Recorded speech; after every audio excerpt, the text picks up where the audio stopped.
firstly, to go back to the start of the situation, the Lodge put on a parade in memory of a former member, a member who was killed 25 years ago.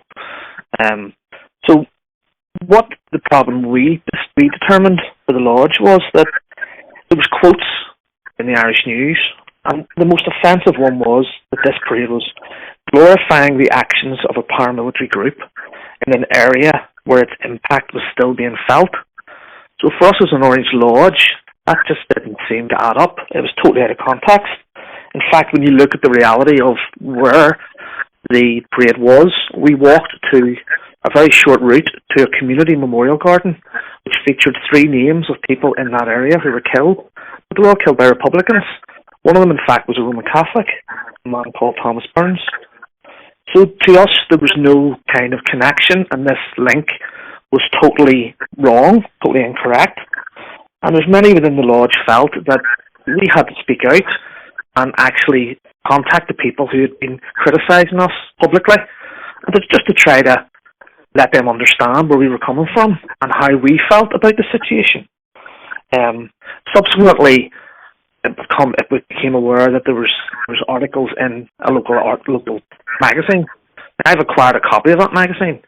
Having read through it, cover to cover, the only thing I can see is criticism of Sorcha for not engaging. There's no criticism, there's no threats otherwise, the fact that she hasn't engaged with people that were behind the parade. And I mean, criticism is entirely legitimate. I mean, politicians day in, day out face criticism. They make criticism of others. Why do you think Sorcha Eastwood then described some of that criticism as harassment or putting a target on her back, and in so doing created something of a media frenzy around it? If we look at the activity that happened, there was the secretary of the Lodge contacted an SDLP councillor on the Monday before the parade and had a very decent conversation with him, a good conversation, and basically gave him assurances so that if there was any more complaints, he would be able to deal with it. That was fine. At the same time as contacting Johnny McCarthy, I'm led to believe a phone call was made to Sorcha Eastwood's office to try to have the same sort of conversation. My phone number was left with a request for a callback, which never came. Now, in the midst of this, there was Lodge members who engaged with Sinn Féin, one being a Sinn Féin representative for the area, and again had that same conversation. So, with no callback from Sorcha, a callback was made the following day, and another one the following day. At no stage, at any time during this process, had Sorcha or her office manager indicated she was not willing to talk to or engage with anybody from the Lodge. There was simply excuses give. She's on a call, she will call you back. Yet, listening to the talkback interview this week, it seems that her basis of hostile phone calls comes from unwanted repeat calls, which she defines as harassment. So if that's the case, how can it be that if a constituent calls into a public representative's office or phones that office, if they phone repeatedly, is that automatically harassment? It just seems to be totally exaggerated and taken out of context. And as far as I'm aware, there was no hostility at any stage of any phone call. And I'm led to believe as well that a member of the Lodge and a member of Mr. Gurney's family called into the constituency office on Thursday before the parade, were invited into the office by the office manager, and were even furnished with a mobile phone number and told this is the best number to reach her on. So this whole idea of a campaign of harassment, it just doesn't seem credible. It doesn't seem credible. And when you look at some of the information that Miss Eastwood has given, she has basically said that this has been ongoing for a number of years with social media. But, I can't see how the link between the Lodge and how the Lodge has instigated this whole process, it just doesn't add up. And I just think there's a scapegoat somewhere along the lines. Let me just get this straight, Carrie, right? So we have a situation in which others have made criticism about a supposedly contentious parade. Mm-hmm. And those who are involved in that parade have genuinely sought to reach out, to engage, and to dialogue with their elected representatives. Yep.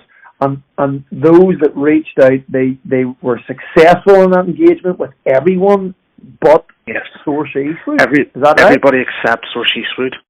And it's a comment. And because they continue to try and speak to Sorcha Eastwood, she's now rebranded that as some form of hostility. Yeah. So she seems to be, and going by what she told William Crawley on Monday, she says that the sinister phone calls, when asked about that, justified them as being of an unwanted nature, and how the repeated contact in her staff's training is classed as harassment.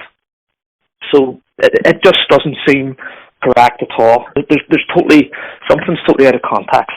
And as regards the parade itself, the parade's commission didn't send observers, and the police on the day didn't even send any officers to steward the parade or marshal in any way, because according to their risk assessment, it wasn't contentious in any manner at all. The Parades Commission didn't think it was contentious or controversial, but Sorcha Eastwood did. Yes. Guy, obviously the media can put out their headlines and people can come to an easy and lazy conclusion about this sort of thing.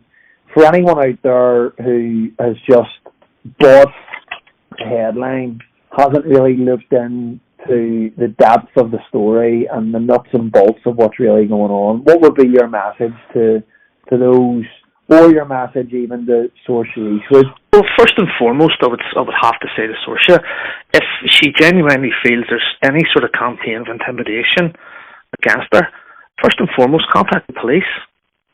She claims she has contacted the police, so hopefully they can carry that out and find out. But for people who are reading these headlines and seeing that this has came about, being told that this has came about because of the actions of my lodge, that's totally incorrect. And the lodge has made it clear through various press statements and comments to the press that they're more than happy to meet with Sorcha, to clear up any confusion and to sort of look at to allay any fears or any apprehension that she might have. I mean, there was a genuine offer placed in the media to Sorcha to come along and meet, and I'm led to believe there's even an offer has been made to Naomi Long, who has also declined. It's quite surprising because being based in Lisburn here, the Alliance Party was always traditionally centred around a man called Seamus Close, who was respected by both Loyalist, Republican, Unionist and Nationalist. And to see this now, where a situation where that we can engage with SDLP, we can meet Sinn Féin, but the party that's supposed to be pro-engagement, pro-conciliation, is the party that's avoiding us, that's refusing to speak to us, and is then creating this public image, which is totally wrong. I suspect that, just like before, there is a pattern from the Alliance Party that frequently demonises the Loyalist community and exploits some of the worst ideas and notions that some people have about the Loyalist and Unionist community. And I suspect that there is a real dose of hyperbole going on here. Certainly. Because one, it fits a narrative that the Alliance Party want to push regarding the Loyalist community, and it also portrays themselves as victims in a way that, according to what you're saying, just is not substantiated in any manner at all. What do you make of that? No, I mean, when I look at the evidence that was given towards this campaign, supposedly some stranger knocked the window and made a hand gesture, and that's the height of this campaign. You know, when I look at the community in Lisburn, it's a very settled community, and the Loyalist community in Lisburn is very progressive and indeed very proactive, and is not the type of community which usually sinks to those sort of levels. So this accusation has surprised a lot of people on the ground. They just cannot understand where this has came from. and they're not prepared to accept the truth. Unfortunately, some within the media are believing this and are accepting this narrative, which is totally incorrect. And unfortunately, my lodge, which is a very well-standing lodge in Lisburn, are now being blamed for being protagonists when that's clearly not the case. Guy, I wish you all the best. Keep at it. Keep at it. Thank you. It for what it is. Thank you. Good man.